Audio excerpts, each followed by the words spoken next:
It's day 2 of our Gilbert House Israel Tour 2025.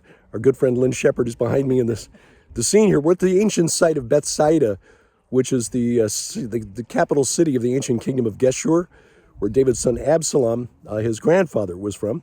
David's wife, Absalom's mother, was from this city. But this is also the home city when it was called Bethsaida of Peter, Andrew, and Philip, the first 3 disciples called by Jesus. The baptismal site of Jesus, we believe, just a half a mile northwest of here. We're very close to the Jordan River, north of the Sea of Galilee. John 1, chapter 1, describes how Jesus was called, or baptized rather, and then called the 3 first disciples. Andrew first, he ran home to get Peter, and then Philip called the next day.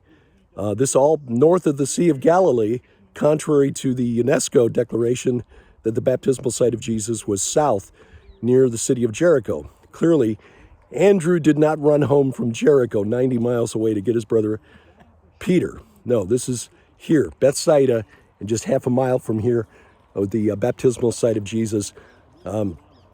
Just part of what we're seeing today. It's sort of megalith day. We'll report later from the site of Gilgal Rephaim and from the Shamir Dolman field as our tour of Israel continues.